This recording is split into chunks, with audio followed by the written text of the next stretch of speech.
मैं BM Shah advocate आप सभी भाइयों को, हमारे चैनल को सुनने वाले, हमारे चैनल से जुड़ने वाले लोगों को बहुत बहुत प्रणाम करता हूं। साथियों, आज हमारा देश प्रजातंत्र तांत्रिक रूप से आज़ाद देश है, लेकिन आज भी साथियों जो धर्मनिरपेक्षता की बात की जाती है वह आज भी हर जगह नहीं है। आज भी न्याय व्यवस्था में जहाँ भी लोग प्रभावी लोग बैठे हैं वो लोग कहीं न कहीं अपनी जातीयता, क्षेत्रीयता, धार्मिक इन सभी तरह के भेदभावों को आज भी कुछ लोग अपनाते हैं।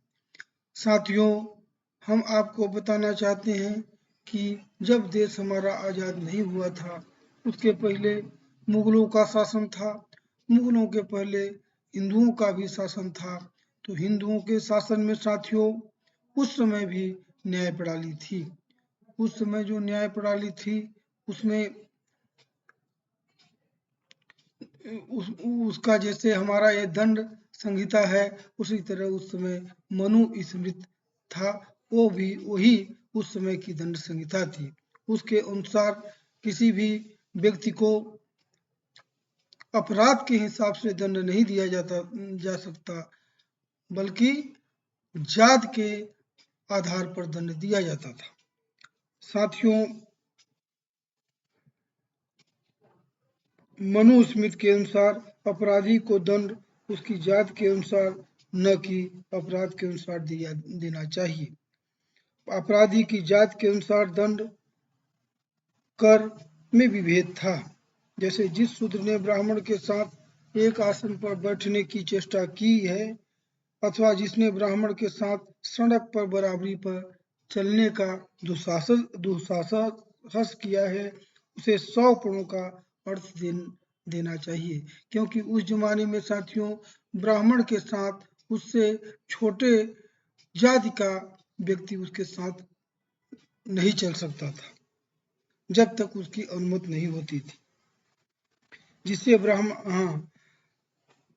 उसी प्रकार अत्रि को भी जिसने ब्राह्मण के साथ दुर्व्यवहार किया है उतना ही दंड मिलेगा, लेकिन वास्तव में ब्राह्मण पर आघात करने पर दंड की रकम दुगनी हो जाएगी।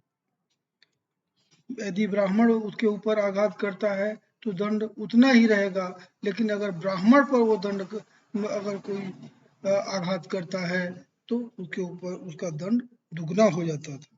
ब्राह्मण के साथ अभद्र व्यवहार करने के अपराध में वैश्य को 250 पणों का अर्थदंड था, लेकिन एक क्षत्रिय के साथ अभद्र व्यवहार करने के अपराध में ब्राह्मण को 50 पणों का दंड मिलता था।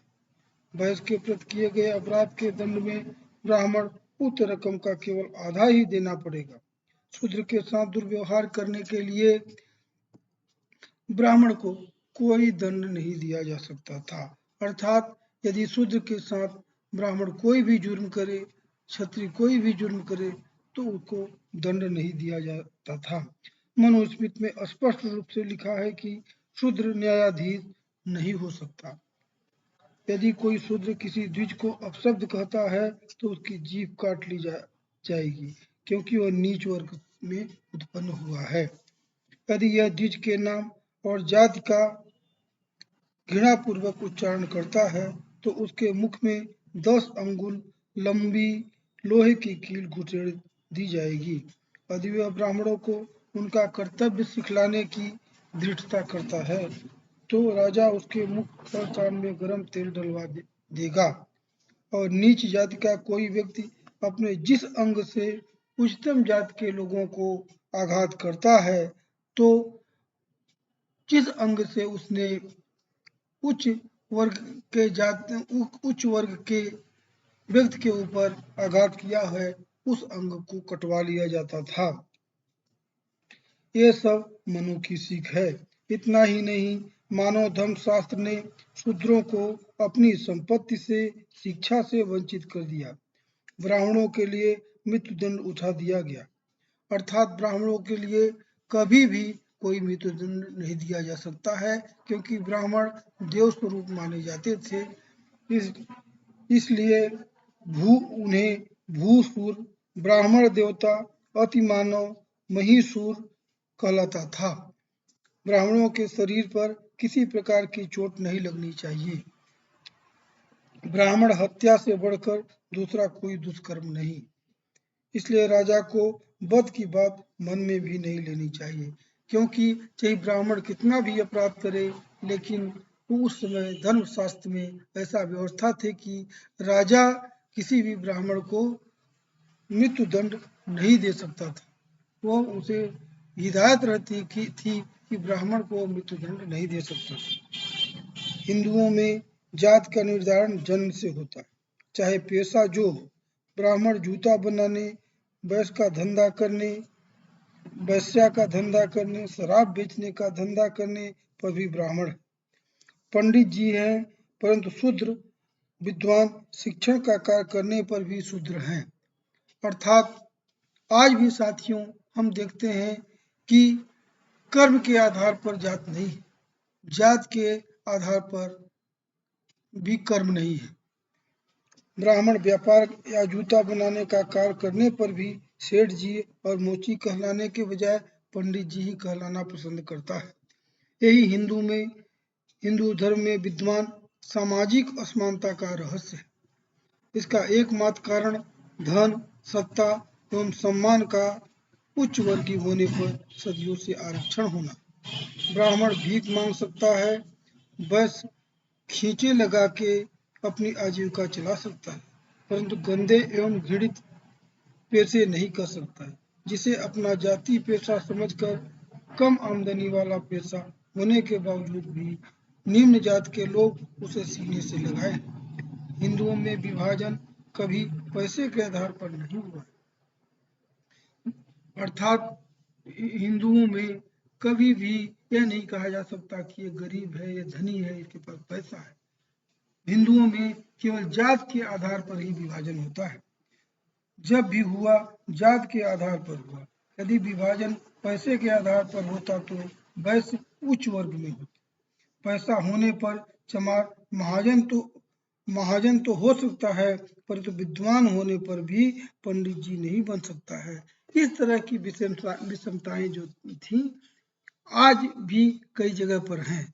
इसलिए साथियों, आज बाबा साहब भीमराव अंबेडकर ने हम लोगों के सामने समता, स्वतंत्रता, बंधुत्व पर आधारित हमारा संविधान दिया है।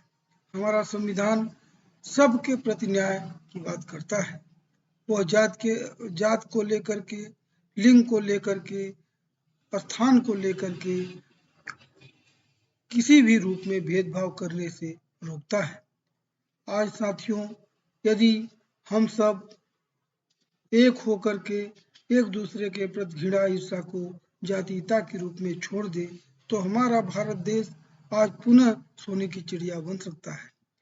साथियों, मैं आप लोगों को कानून के किताब से उक्त बातें, पुराने कानून व्यवस्था के बारे में बता रहा हूँ, जिसमें जैसा लिखा है उसके अनुसार बता रहा हूँ। इसलिए हमारे ब्राह्मण समुदाय के लोग, चाहे क्षत्रिय समुदाय के लोग, चाहे वैश्य समुदाय के लोग हों, वे मुझसे किसी तरह से बैर नहीं मानेंगे। जैसा पुरानी व्यवस्था थी उसको मैं बता रहा हूँ, उसको वो लोग भी जानते हैं कि वास्तव में पुराने समय में ऐसी व्यवस्था थी। लेकिन आज हम सबको मिल करके पग से पग एक साथ चलना है और अपने देश को, अपने गांव को, प्रदेश को विकास के रास्ते पर ले जाना है। इसी के साथ साथियों, मैं आप सब लोगों से निवेदन करता हूँ कि आप हमारे साथ जुड़ें, जिससे आपके विचार से मैं भी अवगत होता रहूं। कमेंट बॉक्स में भी आप हमारे YouTube चैनल के कमेंट बॉक्स में भी कमेंट करिए, जिस पर मैं प्रकाश डालने का कोशिश करूंगा। और आपसे एक गुजारिश करता हूं कि आप मेरे चैनल को निश्चित रूप से सब्सक्राइब करिए। इसी के साथ जय हिंद, जय भारत।